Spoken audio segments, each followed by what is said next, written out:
Hi, boys and girls. Welcome to another story time with Mrs. Sullivan. I hope you had fun yesterday making your save the animals picture for an endangered animal that you wanted to research or learn more about. Erin woke up this morning and she told me she wanted to do hers on an owl. And so we looked up a bunch of different types of owls to find out if there were any that were endangered, and there's actually a bunch. And then she decided that she wanted to do it on the snowy owls, and she wanted to share her picture. So there's her picture with owls on the log, and it said, what does it say? Save the snowy owls. Yep, save the snowy owls. So I know I got pictures from Logan and Miriam. Elephants.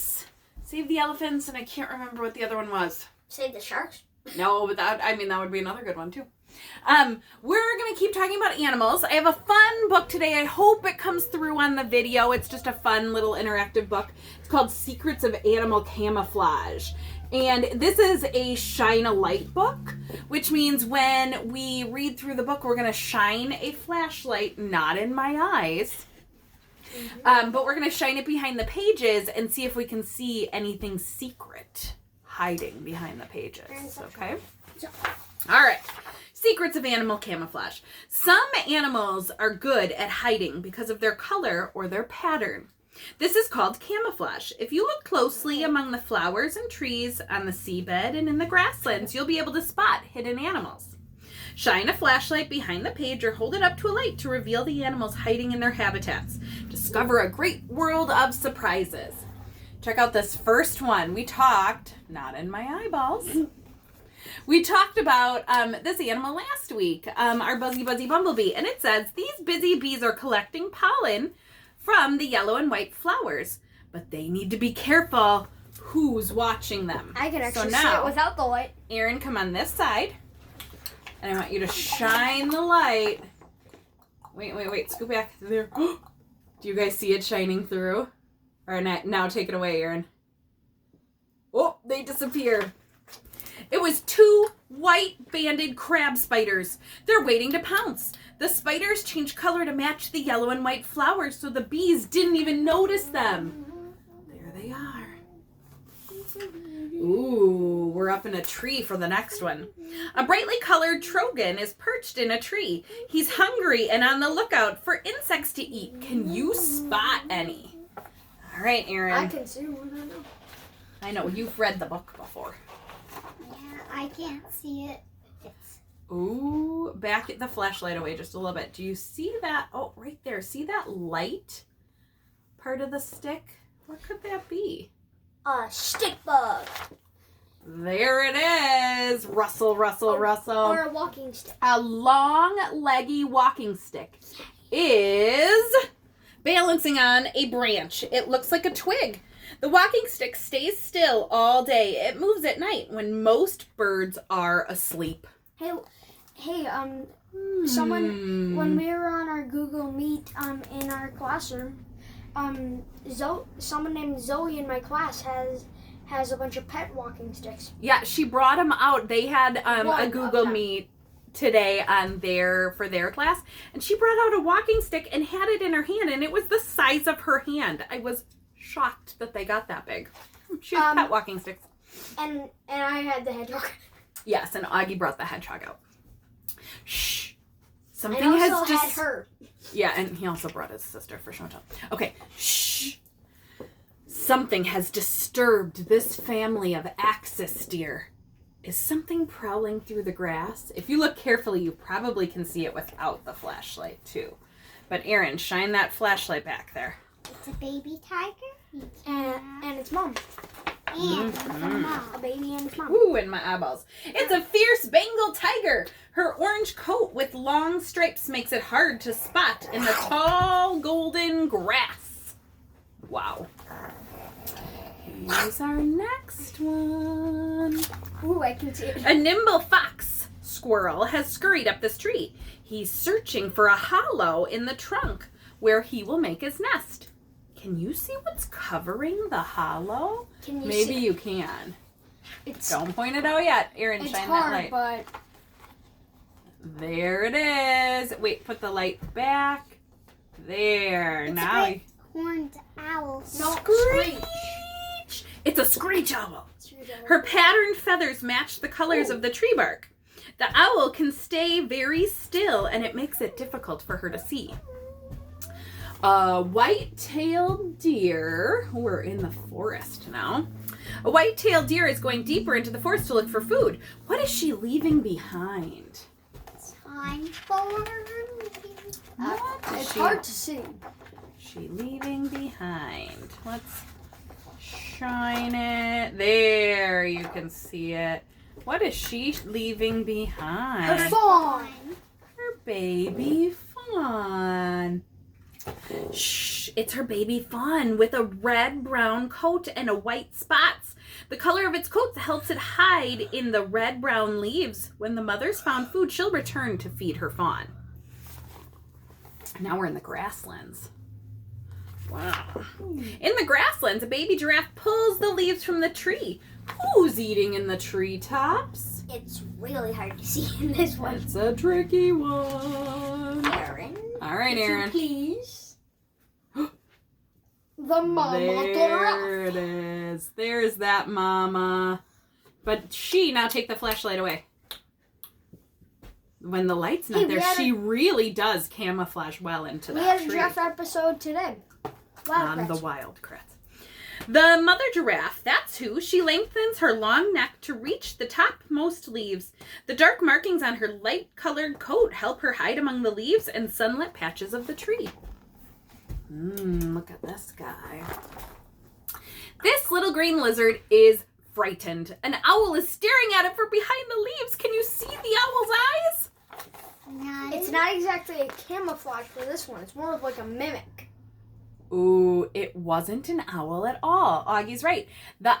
This is actually a moth, and it was trying to mimic or look like an owl to scare animals away, because really that lizard could eat the moth. And so he uses that as Could be a protection. butterfly. Let's see. It's okay. They're not really owl eyes. Just two large, oh, you're right, it is a butterfly. Just two large spots on an owl butterfly's wings. Flutter, flutter, flutter. By disguising itself, the butterfly protects itself from the lizards because lizards are scared of owls. Wow. What beautiful flowers. Guess what? Ooh, this one- One of them is really an insect. Can you spot it? It's really hard to I'm see. just going to let you get nice and close. You know Looking it? at those I flowers. can see it. I can see it. But it's really hard. All right, Aaron. Right there. Wait. When you put it really close, it's hard to see. There. Right. Does anybody there. have an idea of what it is? Aaron? Praying mantis. Orchid mantis. Very similar species. The orchid mantis looks just like a flower. It's pink and white, and 4 of its 6 legs are shaped like petals. This clever disguise helps keep it safe. There it is. So when I flip it back, if you look, the only thing you can really tell on the page is I always look to see its little tootsies are right down there, but this is actually the insect. Holy camouflage. It's easy to mistake a Malayan leaf frog for fallen leaves. How many frogs can you see? You So I'm can gonna see get one. close. You can see one, but there's one that's really hidden. There's a. All right, Aaron, let's shine the light. It's hard to see, but So I you can see that both. big guy. And then, oh, over here, there's another one with its back to us. It's looking at the log. So there was 2. There are 2. These horned frogs have skin that's folded to look like a leaf. It's a perfect disguise for hiding on the forest floor. Croak! This next one's pretty hard to see. Something wants to trap this fly. Can you see what it is? Oh, jeez. You can kind of see it, but not really. All right. Here's a good example of camouflage. Now do you feel that chameleon? Remember when Mrs. Power showed us that video of the chameleon climbing over the sunglasses and it changed colors to go along with it? So cool. Chameleons are really the masters of camouflage. This creeping green chameleon is the same color as the leaves. It has a long, sticky tongue that sticks out to catch the insects. This one also isn't exactly camouflage. So, a herd of zebras race across the African plain. A lion watches them. It's a certain type of camouflage. Do you know why they all run together? It's for something called confusion camouflage. All right, Aaron. Stick it back there. Oh, you can pull out and see then 2 of the individual zebras that are running. It's hard but to see. And it says the zebras run together in a group to trick the lion. It cannot see only one zebra among so many stripes, so it leaves the herd alone. It gets overwhelmed by all those stripes. It can't pick one out, so it doesn't know. And they're also running so fast that that it's getting dizzy just looking at it. And then it thinks that it's dealing with something bigger, too. You know, then the lion doesn't exactly know how big of a zebra it's really dealing with. On a cold, snowy day, 3 furry lemmings are searching for food. Who's watching them? This is a kind of hard one. I see eyeballs. And Let's see if we can see the whole body. There it is. An Arctic wolf. I think it's a fox. Arctic fox. It's an Arctic fox. Its long fur grows thick and white in the winter to keep it warm and hide it in the snow. In the summer, its coat is thin and brown. A very strange creature. Oh, here, let me show you the Arctic fox. A very strange creature with 8 legs is resting in the sandy seabed. Can you see what it is? At one point, her class did research on Foxes last year. yeah. Last year. There's that octopus. All right, now take the flashlight away. See how he blends in? What a good example of And camouflage. do you know what it's called? Do you know what this one's called? Sand octopus? I think it's blue ringed. It's a blue-ringed octopus. That was my It can change the color of its skin to match the seabed. When it's frightened, blue rings flash on its body. The flashes tell the other animals that it's poisonous. Slither, slither. The next one is really hard. I don't see any animals there. It's really hard. A group of tiny pygmy seahorses swim past a tangle of pink coral. Can you see? How many can you see? I can see about. Well, basically I see one. All right, Aaron. I'm saving my guess. I'm guessing 1, 6. 2, 3, 4, 5, 6. Yeah. Yay. You can tell Augie's read this book a few times. 6. The seahorses look just like the coral that they live on. To stop themselves from floating away, they grip the coral with their long, curled tails. Bubble, bubble, bubble. That just looks like sand. A small hermit crab scuttles across the sand. It has no shell of its own, but has borrowed an empty seashell to live in. Who's looking at this crab? I All right, Aaron. have an idea of what it is, but I don't know what it is. I know what it is. Oh, look at that fish. Is it a beady-eyed sandfish or something? It's just a sandfish. Let's see. It's a beady-eyed flatfish called a plaice. It's buried itself into the sand. First it changed color to match the seabed, then it shook its fins to throw sand over its body. So since it's so flat, it can sneak down, and you won't even be able to see where it is. A lot like the Sneaky. stingray's camouflage. People can use camouflage too. People wear clothes patterned in green, gray, and brown, which is a great disguise for nature watchers. Stay quiet, still, and hidden, and you can see what animals are up to.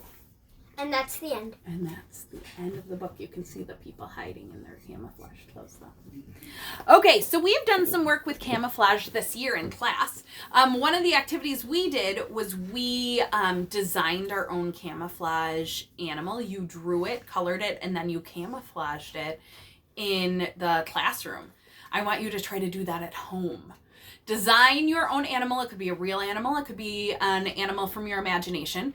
Draw it, color it completely, cut it out, cut it out, cut it out. And then using some safe tape so that you don't get in trouble with your family, Try to stick that animal somewhere in your house where it will camouflage and see if anybody notices it or if it's just stealthy and sneaky and it can't be seen. If you have brothers and sisters, you could play a little game where you each hide a couple animals and then you have to hunt around the house to see if you can find any of your family members' camouflage animals, and if you find them, then you can take them off and eat them, and pretend that you're the predator. Now, if your brother or sister eats your animal, there is no reason to get upset. It's just for fun. You can play the game again, right? No reason to fight with your brother or sister. Wait now. Okay, I'm just putting that out there. All right. Have fun making some camouflage animals tomorrow, and I'll see you back the next day. Bye.